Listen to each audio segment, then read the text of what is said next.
Hi guys. Nice. Take two. I told Guys, today I'm here with Scarmin, and we are going to be doing a reading of our old writing on Wattpad.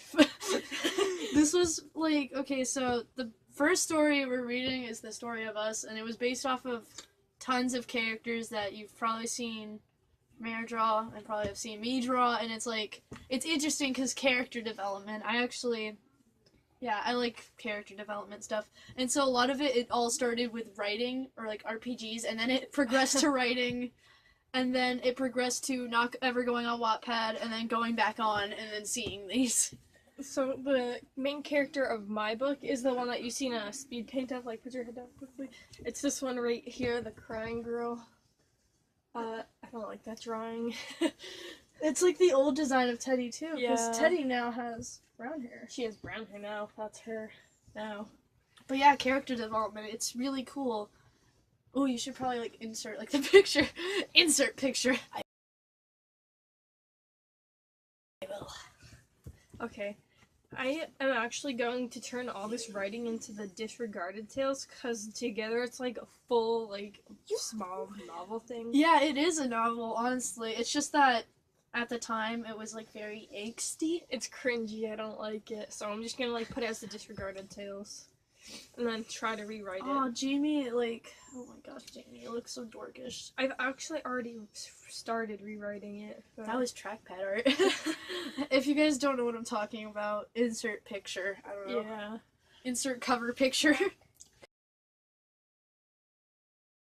Okay, so this is called The Story of Us, and it says, "This is the story of all my friends in IOC's grammar. The ideas originate from all our roleplay, 6th grade up until 8th grade so far. The story of blood, love, and loss. Cover art by Scarmin." Oh, that was before I had an art tablet, so it was trackpad art. You start somewhere. You gotta start with trackpad art, and then you get an art tablet that's like an Intuos, and then you get bigger. Insert see you. Scarmin point of view. Insert Jamie. It's no longer Scarmin anymore. It's Jamie. Ido Character development. I don't even remember who that is. Ido? Insert Ido. I think that was one of the siblings, actually. Probably. I think it was one of the siblings, and then you changed the names. Like, a lot of these characters have different names now. It's like, it's weird. Jeff screamed and dropped Teddy. "What was that for?" Jeff yelled in disbelief and pain and anger. The phone's ringing, and I hope that you can't hear it in the video. It won't, because the mic is crappy. Okay, continue. Sorry. Where was I?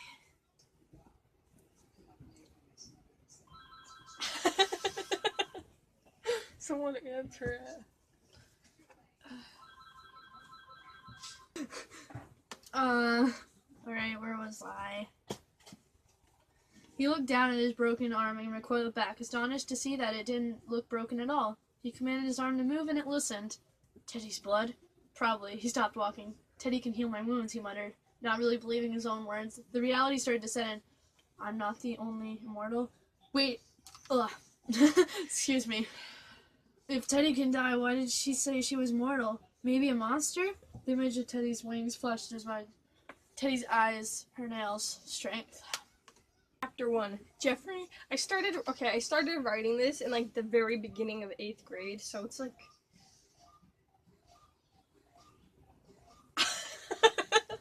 like if I had to rate the whole thing in all out of 1 to 10 on cringy, it'd be like a 6, and this is like a 9, so 11. Teddy sat on the edge of the cliff by the old battered school. She was hungry. Her eyes flickered red. More and more as her thirst for blood grew. She looked over the town below. It was around midnight. Too dark for any mortal to see anything lurking in the shadows from afar. Luckily, Teddy was no mortal. Yes. Teacher, is this the censored version, or are we gonna have to censor it? Like, because I know there's 2 versions. There's the censored version, and then this one's probably not the censored version. No, it's not. Alright, we're gonna have to censor it. That's why I have it as adult content. Oh.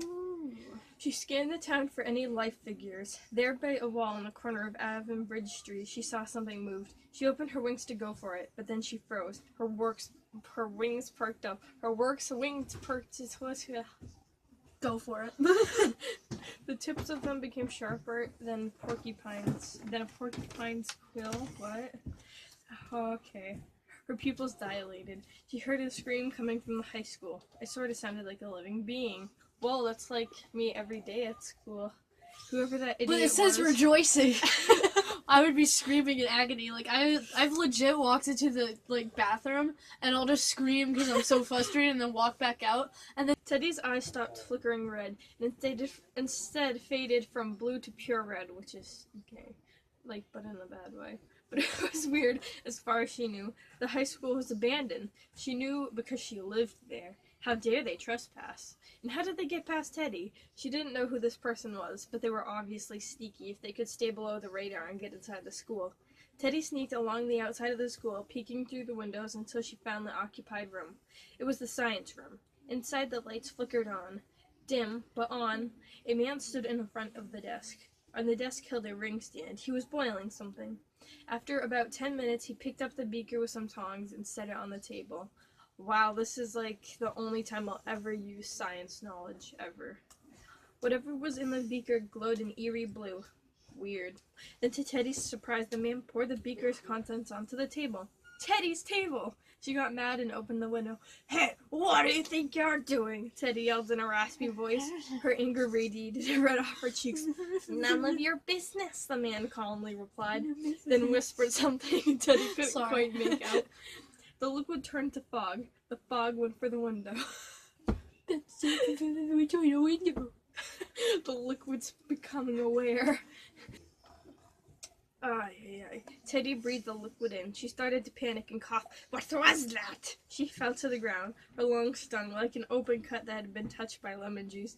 The pain spread to her head, then feet. Her legs went numb. Poison gas? Possibly. But the last thing she remembers was a maniacal, echoing laugh in her head. Her voices told her she would avenge herself. She wasn't out for very long. When she woke up, the pain was gone. She actually felt great. The grass in front of her glowed an eerie blue. She gasped and backed up. The blue liquid slinked away from her towards the woods. It no longer wanted her. Teddy bolted straight up and climbed through the window. The man was hunched over what seemed like a million of the papers. Millions of papers, not of the... That's what it says. Of thou paper threats. When he heard Teddy, he looked up. His face turned white. Whatever was going through his mind at the point was no longer there. All he could think was, run, run, run! So he listened. He bolted out of the seat and to the door. Unfortunately, Teddy was expecting this, and she was already ready to chase him. She grabbed his arm and twisted it back. The man passed out from the unbearable pain. When the man awoke, he was back in the science room on one of the tables. Unbearable. B-A-R. Wait, does it say that? Oh. Yeah, it says unbearable as in like a bear. Sorry, continue. Okay, one moment. A little black figure was nibbling at his pants. It had luminescent red eyes like that girl did. I forgot that Teddy had a pet. I never, include that in my writing now. It looked sort of like a mouse, yeah, but not quite. She has a mouse. Its ears were too pointed, and its tail was stubby. When it looked up and saw he was awake, it scurried away to the girl, who was hunched over the man's papers. Her sweet, but slightly raspy voice said, "Saw you infected me with a virus? That." She put her finger under a word that the man couldn't make out from the angle he was at. She continued her sentence. "That would control any mortal." Oh no, whatever shall I do? She laughed. Her laugh was slicing. It sounded like it came from a sweet child that had just done something incredibly evil. Me when I stole a cookie. The man didn't know what to think. She continued talking after she had done laughing. "Wow, human, if you haven't noticed, I'm not immortal." She opened her wings back up. "And your arm is broken. Might want to get that checked out. So, what is your name anyway?" The man was baffled. His mind was racing. Not immortal? He thought he was the only one. "Jeffrey. My name is Jeffrey." She nodded. "Jeffrey, I'm gonna have you to stand up, please." Jeffrey stood. So did Teddy. Teddy took 2 knives out of her boot and put one in each hand. I'm skipping past this part. I don't like this one. Okay. I mean, obviously, there's a lot of things wrong with the this entire story that we wrote, but here's what I've actually noticed throughout my own writing, let alone just collabs in general, is when like a character is given enough time to be able to actually do something like that. Like it talks about Teddy just slowly taking out knives from her boots. Like Jeffrey would have just bolted. Her blood was different. It made other organisms thrive for new life. It also brought back Jeff's spirit to his body, which is stupid. Then healed him. Teddy went for the puddle of blood on the ground. Just like her blood heals others' organism blood healed her. That was a mouthful. Okay. A stinging went away. Meanwhile, Jeff was slowly regaining his breath, heartbeat, and color to his cheeks. When he finally gathered enough breath, he managed to mutter, "Why are you doing this?" Teddy replied with a smirk on her face, "I'm skipping that because it's cringy." On the bright side, now that like Teddy's just a witch now, it's like she's not too OP'd. You know what I mean? Like overpowered. You know, it's not like all the chapters with like Scarmin / Jamie. Like I don't know if we're gonna have to skip those or not. I don't know what's in them, but I just know there's a lot of really stuffs. Lots of stuffs. Okay, I'm gonna skip past the rest of this chapter because I don't like it. Chapter 2, your turn. Oh man. Oh no, ghost! Oh! I tried including all the people. I started at the very beginning. This all started because all of our friends are like really nerdy and like into just writing and drawing and making characters and all that stuff. And so we would make like Facebook group chats where we would just roleplay and come up with characters. And in this chapter, it's my character and my brother's. And now I gotta read it, and it's like, because I know what mostly happens because I helped out write with some of this stuff. Not all of it, most of it you did, but like I wrote certain parts.